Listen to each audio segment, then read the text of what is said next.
What's up, gang? Welcome to the Greatness Machine. I'm your host, Darius from Shazday. I'm so pumped to have you here with me. Now, listen, the Greatness Machine, we're about two things. Number one, people who are living their passions. And number two, those who are creating greatness in the world and doing both of these things despite the odds against them. Each episode, we're going to feature interviews with game changers, business leaders, telling us their origin stories, what made them tick, what got them to where they are now. Why? So it can help you step into your greatness within your life, your business, and your career. Occasionally, you might hear a few solo episodes from myself, moi as I say, as I leverage my 20 years of entrepreneurship as a CEO and founder to help you grow and level up in your journey to scale your life and your business. So, come be a fly on the wall, enjoy the conversation, and I'm stoked to have you here with me. Guys, welcome to today's episode of The Greatness Machine. I'm your host, Darius Shazday, and boy, do we have a special guest. My man, Dr. Kevin Hoffarth is in the house. Dr. Kevin, how you doing, buddy? Good. How are you?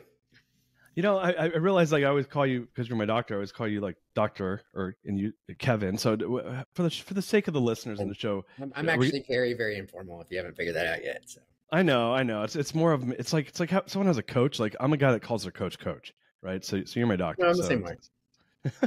All right. Well, man, what a special treat. We have Dr. Kevin Hoffarth. Kevin, as we're going to be calling him on the show today. So we're going to go informal. My doctor, here to teach you all how to live a life of greatness. I'm so glad to have you here, Kevin. Thank you for coming on the show today. I'm honored to be here. Thank you, Darius.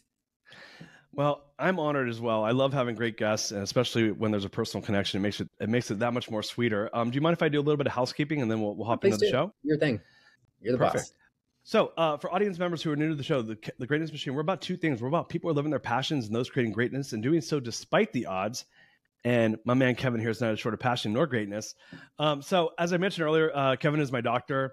I was actually, so I don't know if I've even mentioned this to Kevin. So I'm in Tiger 21, as we talked about a little bit on the show. And one of the members of Tiger is David Osborne, a former guest on the show as well.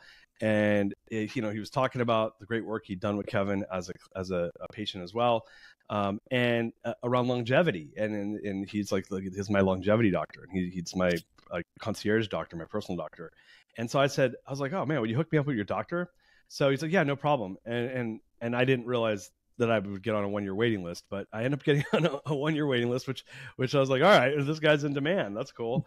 And so fast forward to maybe 9 months to a year later, I ended up started working with Kevin. And man, I'll tell you this. Number one, you don't mess around, which I love. Kevin will tell you how it is, and he's got a good bedside manner, but he tells you what's up. And man, I've been getting some pretty good results. So it's been really cool to have you on my team and to be able to get to work with you, and now to get to share your work with the world is that much sweeter. So man, I really appreciate you, and thank you for coming on the show to really teach our audience about, and we'll be going in your formal bio in a second, but about the greatness you're really bringing to this planet. So thank you for that.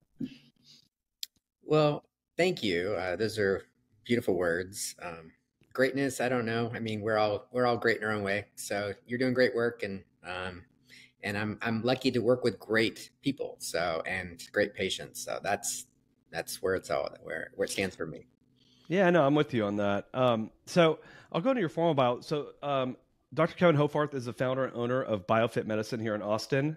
And he has also written a book that I just finished recently, when we're talking about the book and his career, called Functional Medicine, The New Standard. An amazing book. I highly recommend anyone who's really interested in leveling up their health and wellness to, you don't have to live in Austin and work directly with Dr. Kevin here in order to learn from him. So I highly recommend checking out the book. We'll be talking about that throughout the show. But Kevin, what I'd love to do is, here at the Greatness Machine, we love origin stories. It's actually one of the, I don't know if you're familiar with Gallup Strength Finder, but it's an amazing tool. And my number 4 strength, which is there's 34. So it's one of my top 5 strengths, is learner. My number 5 is individualization. So I love origin stories. I just think it gives context into why we all do what we do. Would you mind giving our audience a little bit of your origin story? How'd you get to where you got to?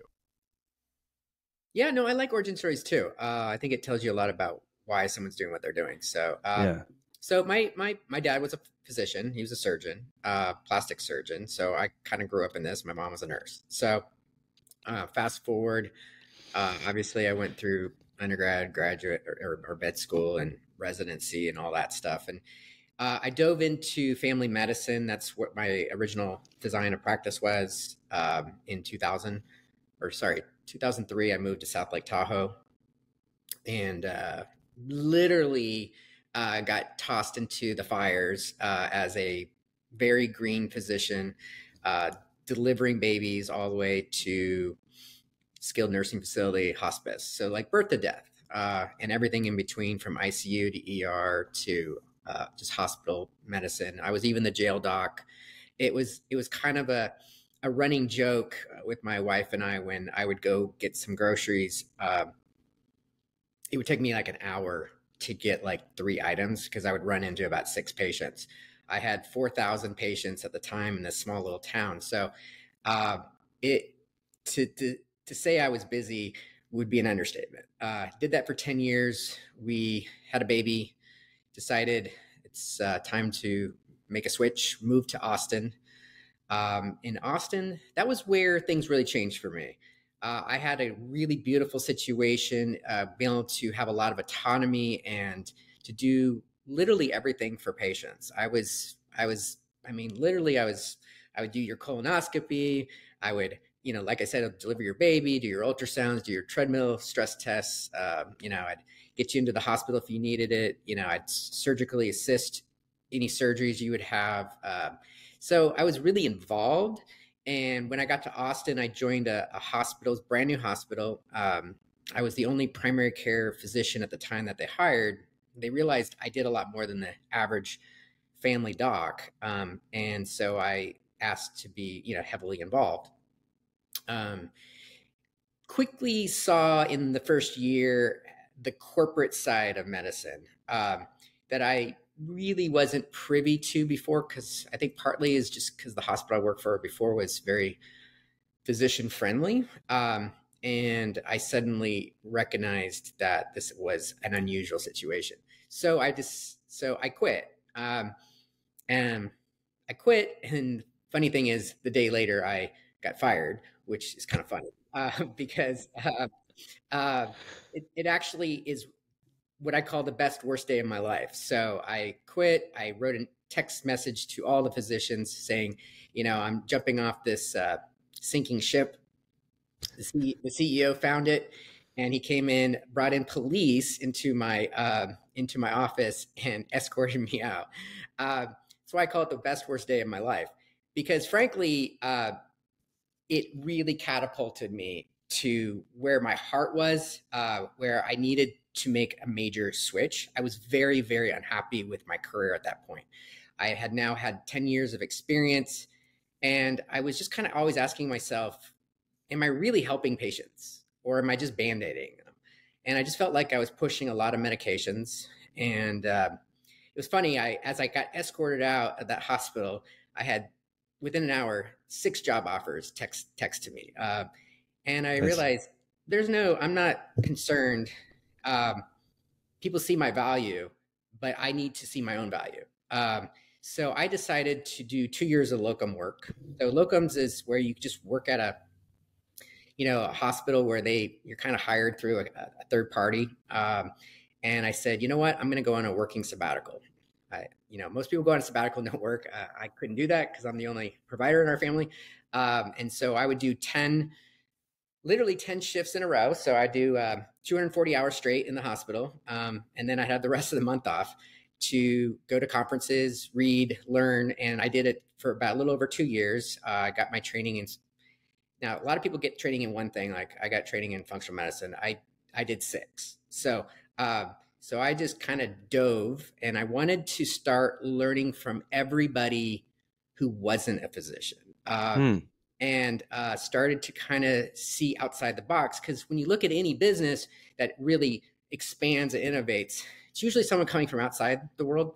Sure. And so I people that I used to sort of scoff at, to be honest, and I don't anymore, but like chiropractors, some of the best teachers I've had were ones that were chiropractors. And neurologists, I thought he was a neurologist. He turned out to be a chiropractor, but brilliant.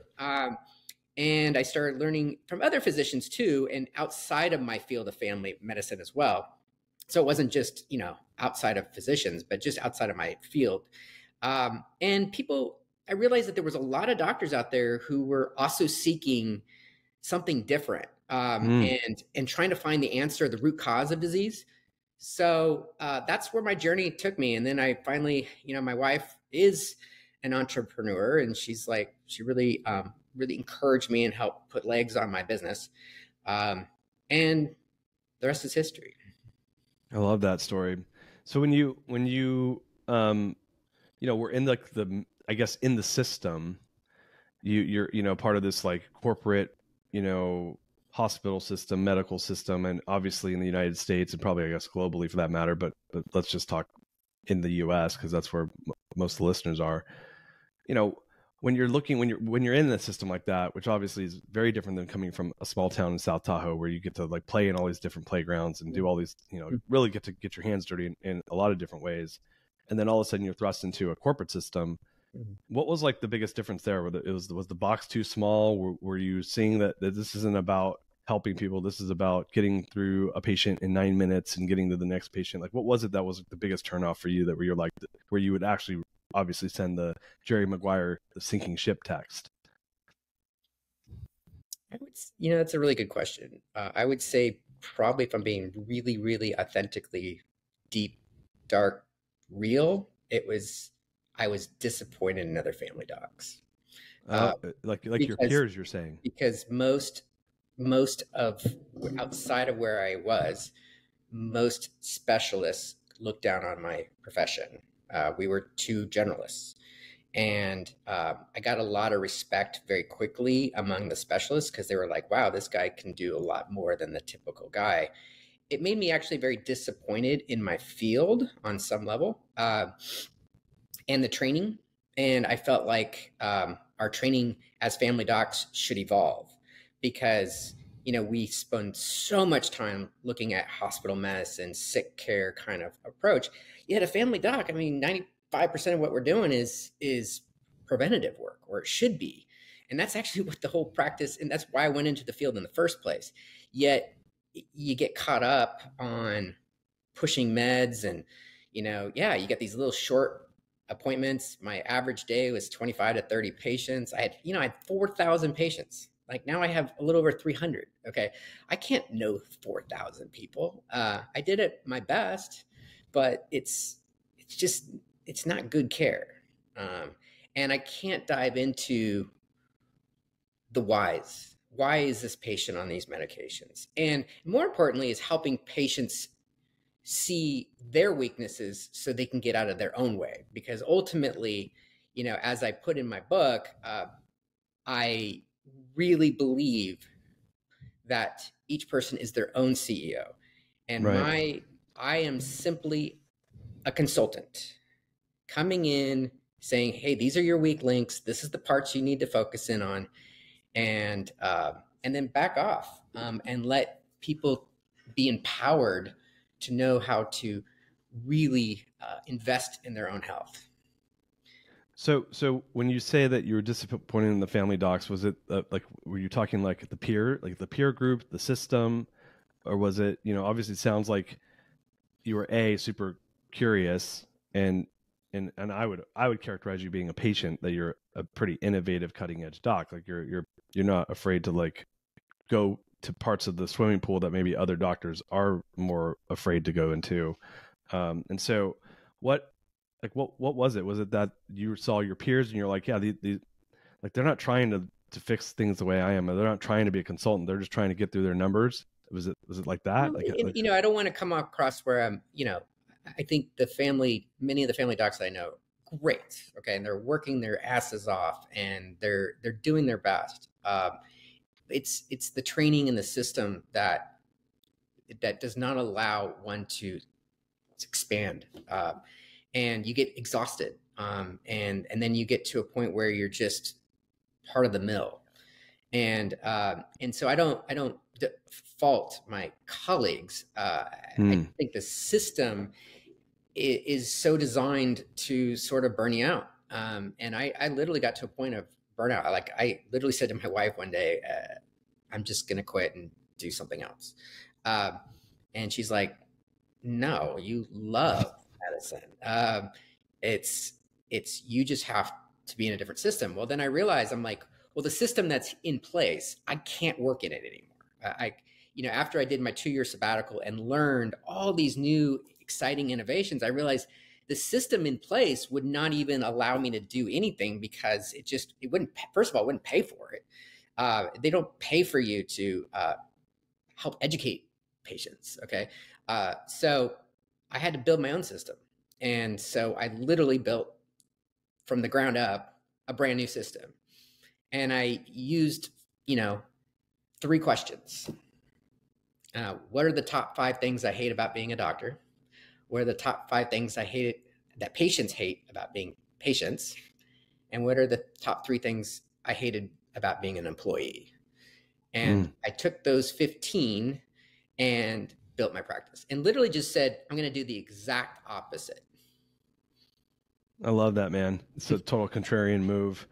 And like, that's probably why I'm attracted to working with you. So let's talk a little bit about that. Like, as you fleshed that stuff out, you moved to this realm of functional medicine. For the average listener, they might not know what that means. I know that, interestingly enough, like, I'll talk to a lot of my friends or family about the stuff, like the way we're approaching our relationship, and it's very different from how, like, they're mentally in the system, right? Mm-hmm. So even, I mean, some of the stuff we're doing around hormones, like everyone always gets like, I think that they've been drinking the Kool-Aid for so long. And I have a brother, like my twin brother is, we both, I think, have less than ideal genetics when it comes to gaining weight and all these things. So he's always been on the cutting edge of this stuff, because he's just like, look, like I've been going to doctors my whole life, and all they do is tell me I'm overweight, and they don't, and to tell me to, go on a diet. Like, it doesn't really, like, it's not very fucking helpful, and so, for him, he took matters in his own hands. And so for me, when I started working with you, it was not my first time introduced to some of the more functional medicine stuff, because my brother's been doing it for 20 years working with his doctors. But yeah, if you don't mind explaining what's the difference between maybe traditional medicine in the more corporate medicine world versus functional medicine, or how you view those two different, modalities within the world of medicine. Well, let me start by saying I was very shunned by my dad initially when I went into an alternative world. Okay. Wow. So he's a very traditional doctor. So when I said I was studying functional, it wasn't a very pleasant dinner conversation. And you get looks. And you know what? I understood, because frankly, a couple of years before my kind of transformation, how I thought, I would have been the same person rolling my eyes at someone who went into alternative medicine. Now, I personally hate that word now. And frankly, I think it gets lumped into every single kind of facet of medicine. So functional medicine it's not a new medicine. Okay. It's taking traditional science. Okay. Matter of fact, I learned more in my traditional training in biochemistry than I did in medical school. I was like, wow. So this is biochemistry. It now made sense to me. But it's really just like the name sounds. It's basically looking at how the body is functioning and how to kind of reverse engineer it. The guy who actually came up with functional medicine, once again, was not a doctor. He was a PhD in biochemistry and pharmacology, and his name is Dr. Bland. He came back in 1988. He developed a think tank in Canada, and there was a group of 12 to 20 of them, somewhere around there. Brought in a bunch of professionals and said, you know what, let's start to look at the medical literature the exact opposite to how we are looking at it right now. Instead of looking at what all the differences are, let's look at all the similarities. So they took all the literature at that time and put it into categories of how each disease is similar. And you start to recognize that was the switch in how we think in functional medicine versus traditional. We don't see things as different systems. We see the similarities, and the origins are similar. Which direction it takes has to do with your physiology, your genetics, but more importantly, the epigenetics that are involved, which is a whole nother subject.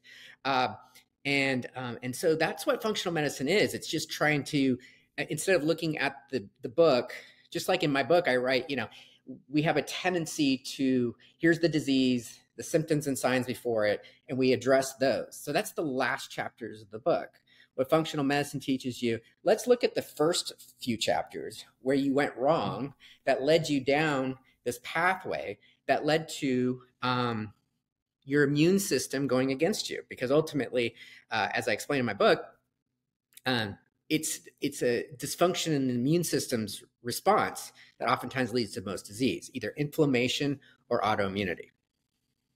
And so when you started like peeling back the onion and, moving more towards, this, more, I mean, I look at it as just like a better technology. I know that some people might not like when I say that, but screw them. Like, it's my show. So I just see it's a better technology, right? Like that if we're trying to go to the source of the problem, I'm an entrepreneur, right? So I'm always kind of doing the same thing. How do you reverse engineer the outcome, right? What's the source?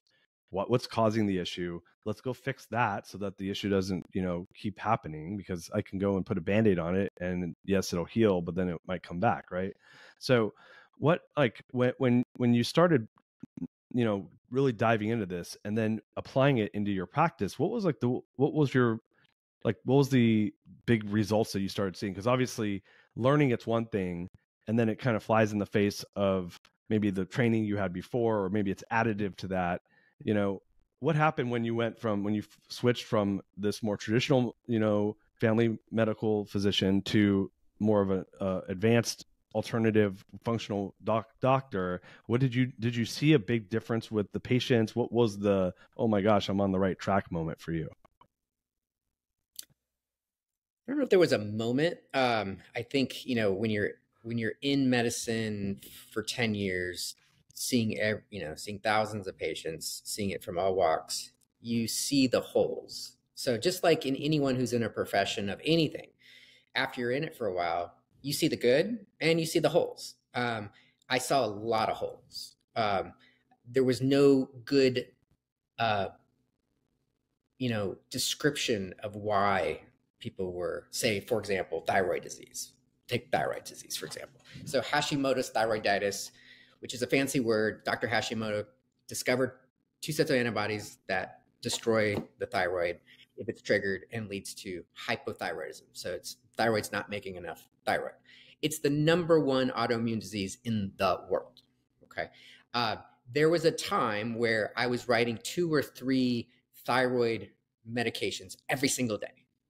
And I finally said to some of my colleagues, I called them up around the country. I go, are you guys writing a bunch of thyroid? Because I feel like I'm writing it every day. And they're like, oh, yeah, we do it all the time. Well, does anyone see this as a problem? Because this seems a little extreme. Then I looked at the top 5 most prescribed medications. I thought, what the hell? I'll just look. I'll just Google it. And it was in the top 5. I think it was number 3 or something. And I'm like, okay, why does everybody have thyroid disease? Okay. Now, if you understand the immune system, I won't get into that because that's an entirely different topic. But if you understand autoimmune processes and you work from that realm, and decrease the triggering of the immune system, okay, then you're no longer attacking the thyroid, and therefore you no longer need to replace the thyroid. So to give you a sense of what I'm seeing now, I've written less than 5 thyroid meds in the last 10 years. Wow. And I almost always reduce the dose in time. So if someone comes to me on thyroid, I say our goal is to maybe not get you off because your thyroid may be too far along destroyed at this point. I don't know. But the goal will be to hopefully reduce the dose over time, because my guess is the thyroid will start working more in your favor as the body resets. And, and something that I guess I learned in the process, because I don't know, there wasn't really a time where I kind of got, this aha moment. You just kind of see that we could be doing this a lot better. And when you start to rub shoulders with people who are equally passionate about this, and listen to their stories and learn from them. I have so many mentors that I built up over the last 10 years. that it's exciting, and it brought passion back, and it made me realize this is why I went into medicine in the first place. And not this paternalistic approach that I think my father was in, but a guiding position, help patients empower themselves. I don't like the paternalistic approach, how it's been in the past. Oh, I appreciate that so much. And I really love the way you explain that. So I'm going to go to myself and a lot of my friends. And again, one of the reasons I connected with you was as a longevity specialist, right? Like, how do you, like, I'm like, man, I'm 40. I just turned 45, last week, 10 days ago. And so I'm like, all right, like a third of my life's down. Hopefully I get 100 and, what's 135 years. That's the goal. I'll take 90 though, too, if God's willing to give me that. But I want to crack 100. And so I'm like, all right, like, and I want it to be healthy. I want to live well. I don't want it to be like a decrepit 100. I want it to be like a real thriving. I want to be like kicking ass at 90. And so, one of the things that I was talking to my sister about this, and I was like, I'm just to speak for myself right now. Like I'm a person that has had a massive fight with my weight over the years. I've lost a lot of weight, but I've lost muscle too. And so when I started working with you, I was like, all right, like body fat's like, when I look at, like, you don't see a lot of fat old people. I mean, like, I have a buddy that says, like, you don't see a lot of really overweight 80-year-olds, right? You see a lot of dead overweight 70-year-olds, and so I felt like that's like a really big part of what we work with you is around, really getting our body fat percentages down, getting our hormones, where they're supposed to be. And the term you use is, cleaning up the kitchen. Right. And so obviously not everyone has that issue, but I don't know, probably a majority of Americans do, considering we're the most obese country in the world. Maybe I'm wrong on that one, but I'm pretty sure I'm right on it. So, like, what are your thoughts on, like, on A, why do you think that this has become the epidemic it has? And B, like, what are your thoughts around folks that really want to extend their longevity? Like, why do you think, like, I'm going to ask the right question here. Why is it that seems to be the consistent issue? And how are you really thinking about it as a functional doc? Well, there's a few layers there. So let me kind of go through it. First of all, not a big fan of longevity physician. I like to see myself as trying to help people expand, as you brought up, healthspan, the years that we're alive that are fruitful. I don't know if I'm going to get people to 130. There's research out there that we could probably live to 120. And I joke I'm going to live to 150 in the first third of my life. But ultimately, I just want the years. For me, I just want to live as long as God allows, and then die, like, really quite fast. Yeah, we got that in common. No suffering. Just get it over with. So I like to just kind of see myself as honestly a health coach, physician. I don't know. There's a lot of terms out there that get thrown around. I don't know if I'm comfortable with a lot of them, to be honest. But you bring up another point.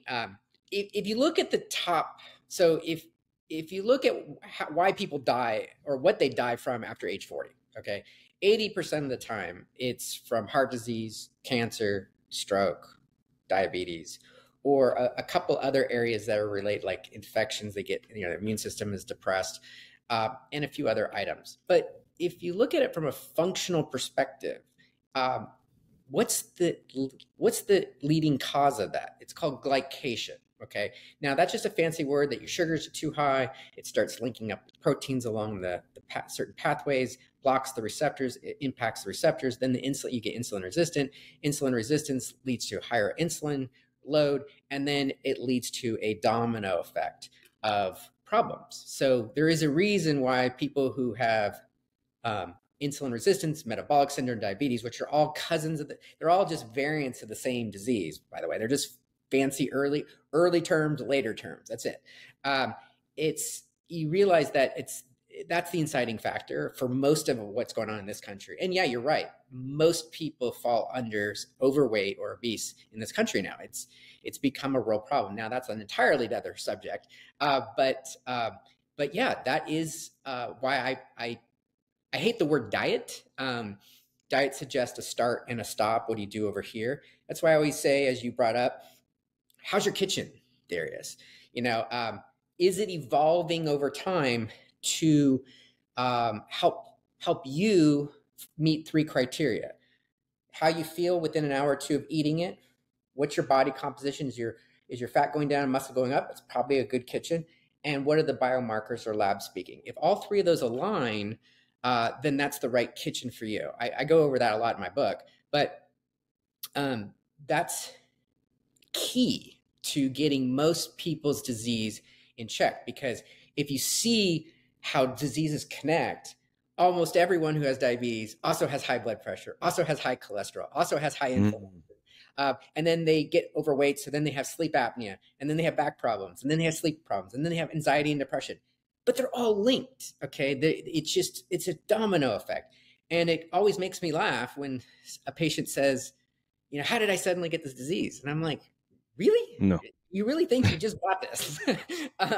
This took years of bad choices, okay? The body actually wants to be a sports car, like a really fancy, expensive sports car. It really does. But we treat it like a 15-year-old beater car. And so the body's trying to compensate for that, sending signals out to us, reminding us, hey, take me in for some oil, put some air in the tires, and you ignore them. And I'm not saying you, I'm just talking in general. Sure. And then we wonder why we get suddenly disease. Yeah. And my job is to stop you and have you pay attention to those red lights. And the problem with traditional design is we're not teaching patients to listen to the red lights. We're waiting until it's broken down. Yeah, total reactive. Very reactive. And what do you like? So, you probably heard of this book. What is it? Gosh, I can't believe I'm forgetting the name of it right now. It's a book. It's a really famous book in the longevity world. Anyway, I'll remember it later. But there's a book, and it's these 2 guys talking about longevity, and it's really written for someone that's 60 years or older. And one of the things they talk about is that that really, like, these modern comforts we have are 100 years old. 200 years old, we didn't even have farming till 10,000 years ago, and that we're really just like, our bodies, like, no, like, for 99% of the time that humans have been around, we were like running around the savannah, like gathering berries and tackling wolves and eating them. Like we're meant to move, and we're meant to eat a diet rich in protein and vegetables, and the things that we did for 99% of the time that the human beings have been on Earth. And a lot of the diseases that are around now are just, they're modern. These are modern diseases because of a modern lifestyle that we were never like that created to live. What are your thoughts on that? Well, it's interesting, it gets brought up a lot, and it's interesting. There are, there's people who've looked back at this, and I've studied their work, and kind of started in the time of like the 1600s when sugar became kind of the thing. It was if you could have sugar, you put sugar in everything, and their alcoholic drinks were just laden with sugar. And that's the first time they see, like, in art, a pretty obese people. Now, they were all royalty, so they probably all had what we consider modern diseases, but they just probably died earlier from something else. Okay. So they didn't have full-blown modern diseases. Now, jump forward 150 years, and most people, and okay, we'll say in this country, okay, most people in this country are not starving. Obviously can't say that for every part of the world. And of course, in parts of this country as well. But as a general rule, we have 3 meals for most people. And for most people, much more than that. We snack, we grab whatever we want. It's, fast food, blah, blah, blah. And yet what the 2016 Nobel Prize winner taught us was the word called autophagy. And autophagy is basically it's kind of just relearning our old wisdom, is that fasting provides us an opportunity for the body to clean up. So autophagy, auto meaning self, phagy means to eat. And so if you're not feeding your body, the body goes, you don't just die, okay? You suddenly move into the state where the body goes, okay, there's lots of garbage in Kevin's body. Let's just go look for all these, these proteins that have been made that maybe aren't being used. Let's break them down in their component parts, so like a little biodegrading system, and then just circulate all these supplies throughout the whole body, like a business or a company would do if they're trying to, deal with the supply chain issue. And it's a very, very efficient system. And so, yet we never, or many times, most people won't do fasting at all. And they're just eating and they're constantly digesting, and they're not allowing their body to utilize one of our built-in systems from thousands and thousands of years ago when we didn't have food at our beckoning call. So yeah, you're right. Our body is trying to adapt to a system that it wasn't designed for. I also put this in terms of like athletics. Like, I'm not a big fan of people going out and jogging, to be honest with you. Okay. If you look at a sprinter's body, so let's take a world-class sprinter like Usain Bolt, and then you take a world-class marathon runner and look at their body. The marathon runner, skinny, just almost no muscle, but can run forever. Okay. And then there's Usain Bolt, lean, mean muscle machine. We were not designed to go jogging after a lion and kill it. Okay. No, we were meant to run after it, kill it, eat, have sex, sleep, do it all over again. Okay. Right. So our body, if you look at runners, and I'm going to get a lot of heat for this, but it's true. If you look at a lot of runners, they look like cancer patients. Their body it has a fair amount of fat and not a lot of muscle, maybe in their leg, but their upper bodies look cachectic to me, like almost like a sickly body. And that's not to be mean. It's just people are under this false impression that, running for 10, 15 miles is healthy. That's horrible for our joints. I mean, how often do you see a 60, 70-year-old jogging? I mean, there are exceptions to that rule, but most people's joints are all jacked up by then. And so we have to be, when we're thinking about longevity, okay, we need to be thinking not just now. We need to be thinking, where are we going to be 10, 20, 30 years from now? And that's what I try to get people to think, is let's not just think, okay, I'm doing great right now. Because what great right now is may not be that great 20 years from now, okay? And so I really set the bar high now, because we're all aging. And if you don't set the bar high now, 20 years from now, if you don't set a high bar, you're screwed. Yeah, it's funny.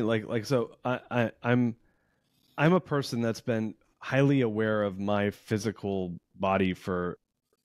Like, I have a lot of friends that are like, oh man, like they talk about like how great things were when they were young, and a lot of my friends are like in their like early 50s or late 40s, and they're like, oh, we can't do that anymore. And I'm like, man, I've been fucked up since I was like 19. So like I've had bad knees since I was in high school. I tore my rotator cuff when I was 21.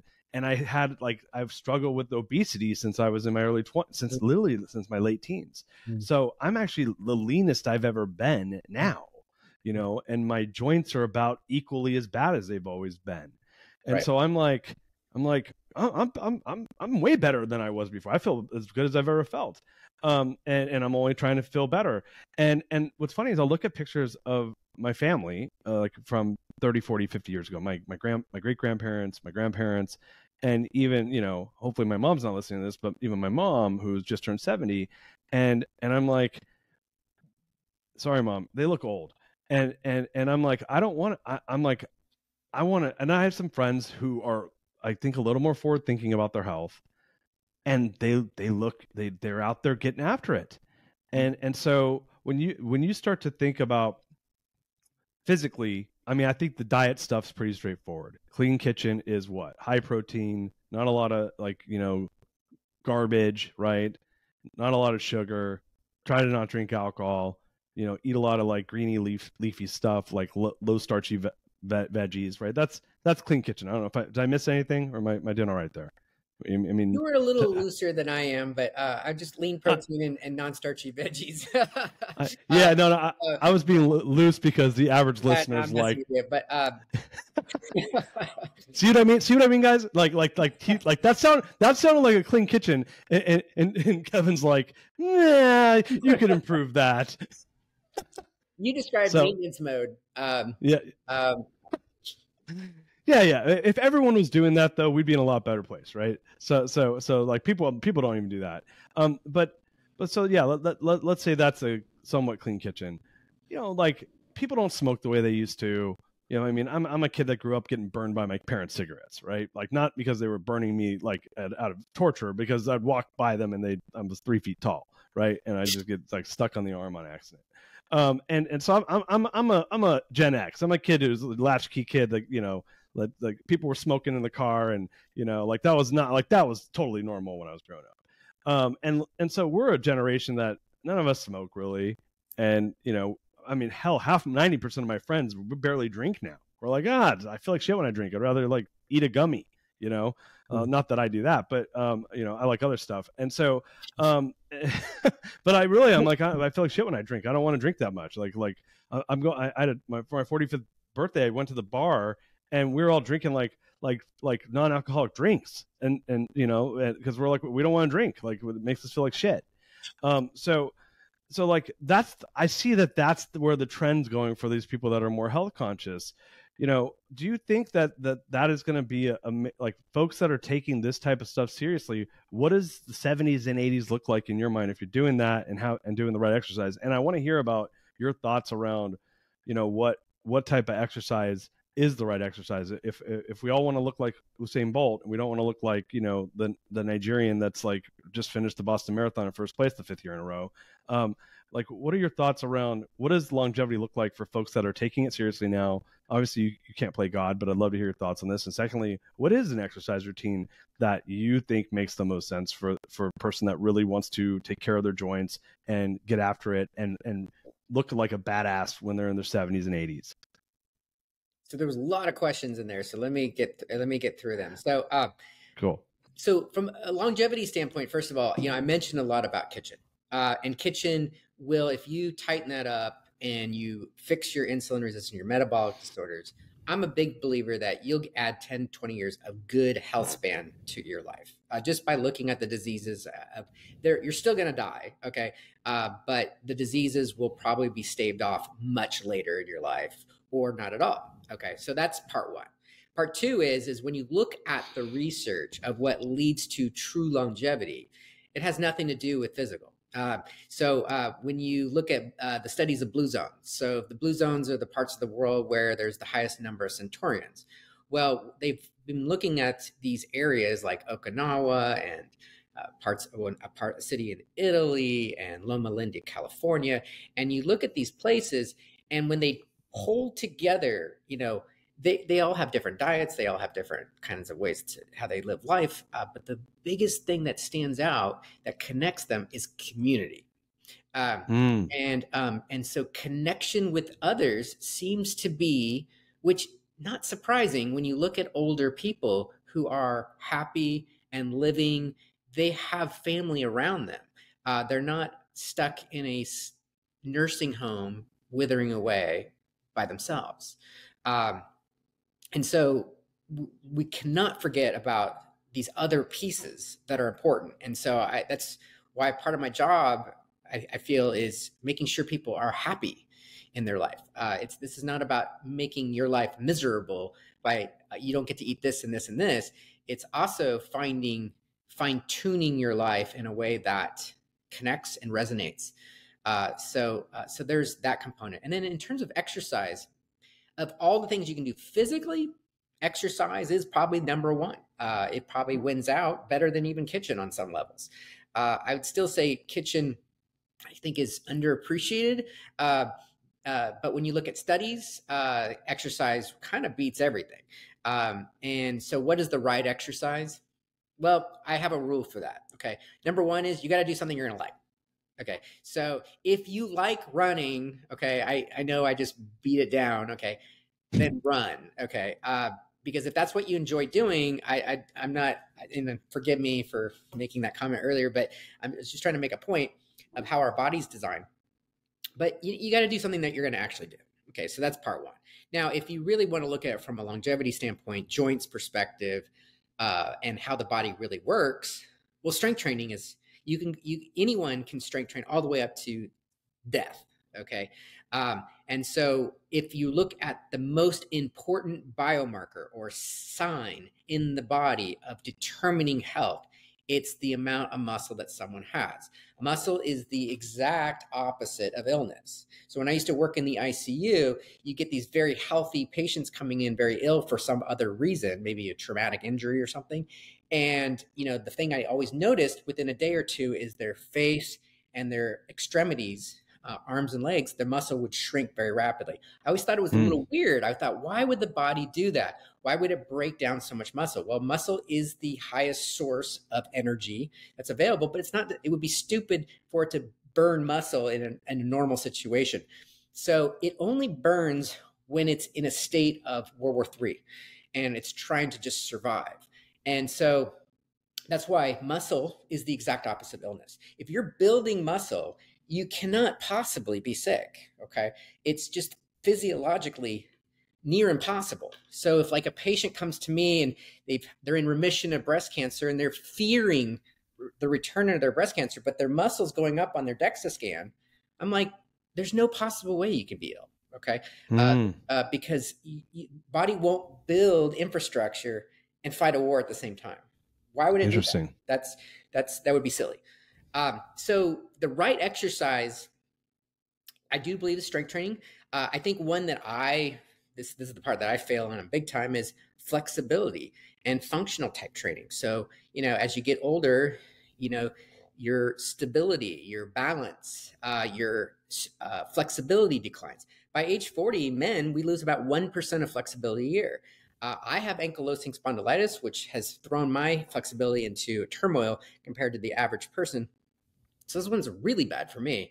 And so stretching actually is painful for me. Okay. So, if we're being, comprehensive, it should include, honestly about 85% weights, 10% stretching and 5% cardio. I think everybody puts way too much emphasis on cardio. You're not going to burn fat doing cardio. Okay. Cardio is great, and doing level 2 training is great for cardiovascular. Don't get me wrong. Okay. But a lot of people are busy. Okay. And so if you're trying to also, I work with a lot of people who are busy people, have families, running businesses. And so if we're going to put our money in the box where it serves the most, I would do strength training and flexibility. And if you do the weightlifting in sort of a speed way, where you're kind of going, then you're getting some cardio. Now, then add 2-3 days a week, do some level 2 training of cardio. 20, 30 minutes would be great if you can get that in. But really, as you know, you can't work out a shitty kitchen. Okay. Right. So you have to be on point with that. And if your goal is weight loss, I always tell you 95% is kitchen, 5% of your 6-pack abs is in the gym. You do not earn your abs in the gym. You earn it in the kitchen. That makes total sense. I appreciate you unpeeling that onion. I know we're running short on time, so I'm going to end on something a little more controversial, and then we'll go to the greatness question, which I know and love on this show. So, hormone replacement therapy. I know that it's one of the things that you've actually prescribed for myself. I'm using a low dose of testosterone. I have a lot of friends that do that. What are your thoughts around that, especially for men as they age? What are your thoughts around hormone replacement for women, men? And I know that you have some thoughts on this, so I'd love to maybe give those thoughts to the audience as for folks that are trying to be their best selves? Do you want the 2-minute answer or the 2-hour answer? Yeah, for that's a very layered question, but let me just simplify it. So first of all, I wouldn't prescribe it if I didn't believe in it. Part one. Okay. I take hormone replacement therapy. I have since I was 38. I believe that, and I'm 51 now, by the way. I believe that midlife crisis man is a guy who either wants to go, I always tell him, go buy a Corvette or go on hormone replacement. Hormone replacement is a lot cheaper and it'll make you feel a lot better. I mean, midlife crisis man is guy who just sees the world as sort of black, kind of gray and black and whitish. He's not too excited about his previous hobbies. His wife will just say he's just kind of a loaf. He's starting to get what a lot of people call now dad bod. He's just not, the world could blow up and he's like, yeah, I still got to go to work tomorrow, So it's just, there's nothing really exciting about life. What people don't realize is that sex hormones is instrumental for also executive functioning and the neurotransmitters that give us joy, for example. So the prefrontal cortex that's involved in executive functioning is what separates us from animals. Okay, it's predominantly controlled by testosterone in men and predominantly controlled by progesterone in women. So when men and women reach late 30s, early 40s, it's not unusual that both parties start to develop men call it midlife crisis. Women will call it low-grade depression, anxiety, sleep issues, weight issues. They'll more talk about it in terms of their symptoms. And for a woman, it's often progesterone deficiency because they have too much estrogen. And for a man, it's their testosterone's too low. And it's about replacement. Okay, this is, the 1980s, Arnold Schwarzenegger's, they ruined it because they did super physiologic levels. And so when people talk about testosterone, they think sex and muscle, but they're forgetting that, testosterone is a huge equalizer of the brain functioning, the neurotransmitters, and our bones. So, no one talks about osteoporosis in men, it seems like, but testosterone, guys shrink though. We just die sooner before before our women counterparts. So we don't break things as much, but we shrink, and that's bone. So testosterone is involved in that. And then it also helps support muscle. If you don't have muscle, it's almost impossible to burn fat. So then it just leads to another problem, which is the number one problem we talked about earlier, which is metabolic conditions, insulin resistance, the glycation issues that start off. And so it's all connected. And this is the huge difference, I believe, between traditional and functional is that we are not just a heart and a lungs and a brain. We are one big energetic system. Everything is a big connector. We're like chicken wire. It doesn't matter where you start on the chicken wire, you'll eventually get to the other side. They're all touching. Yeah. Love it, man. Thank you for the 2-minute version of that. I know you probably wanted to go deeper. You have no idea. That was a really good explanation. All right. So we always end the show on the greatness question. So we're going to on the greatness question. And then anyone that wants to connect with Kevin at BioFit, we'll get you all the information for that. And we'll also put that in the show notes. So now it's time for the greatness question. So Kevin, what is the number one barrier to creating greatness that you overcome in your life? And how did you overcome it? It's such a good question, first of all. And I guess that question would vary depending on the time of my life. But since I'm now at where my time of life, I think that question is fairly easy where I'm at in life right now. And I would say I don't care anymore what my parents and others think of me. That was a barrier for a long time. I was a people pleaser. I was making decisions based on the perceptions of what I thought everyone else wanted for me. And I would say definitely my father. Right now, my dad's still alive. But there's probably a lot of men who watch this show, and philosopher, I can't remember who it was, but said you really don't become a man until you're a full man of your own individuality till your father dies.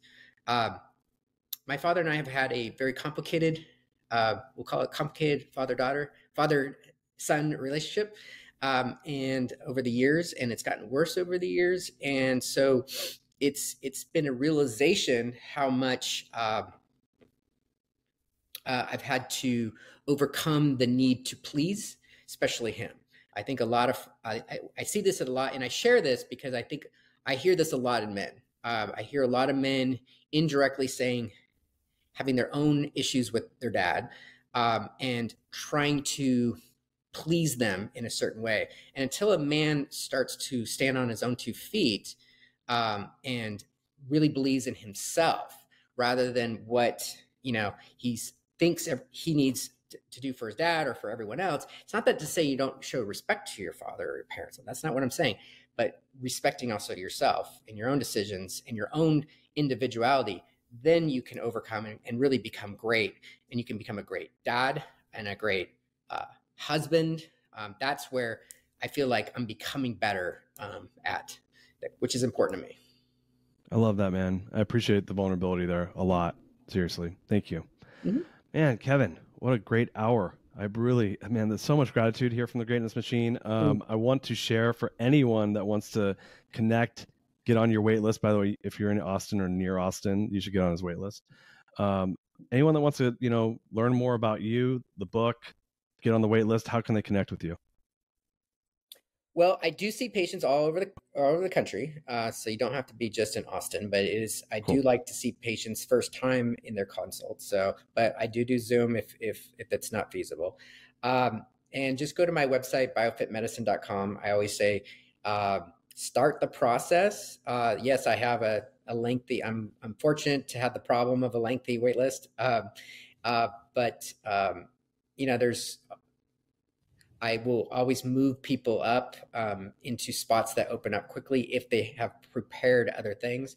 I always suggest read my book, and this is not to just plug my book, but I actually wrote the book because I saw this problem coming, this high wait list, and so I wanted people to start their own journey. You are listening to The Greatness Machine, and that's a wrap for today. Listen. If you love what you heard, subscribe to the show on whatever podcast platform that you're tuning in on, so that you don't miss any of our future episodes. We have tons of great people coming on, and we're stoked to have you here to enjoy it with us. Leave us a review. Tell us what you love most about this particular episode. We love getting the reviews. We love to see what you guys love most. And if this particular episode, made you think of someone who's leveling up in their business and in their life, print screen, share it with them. Leaders are the best givers, and after all, we're all here to support and grow with each other. I should have read it before we started working together. In case you want to see some of the fun behind the scenes shots, some of the things that we're doing, I'm actually writing about this in my weekly newsletter. Go to www.realdarius.com and subscribe to my newsletter. We're talking about fun things like business and life and mindfulness, not only cryptocurrency. Gosh, I don't even know. I'm also everything and anything, but it's tons of fun stuff I write about. I try to get it out on a weekly basis and get some pretty good results. Subscribe at www.realdarius.com. And with that said, look, thank you guys so much. Appreciate you. I love you. Peace. We're out of here. See you guys on the next one. Everyone, share this. As leaders and sharers and givers, share this if anyone needs to hear it, which is probably 95% of you. Until next time, peace out. We love you.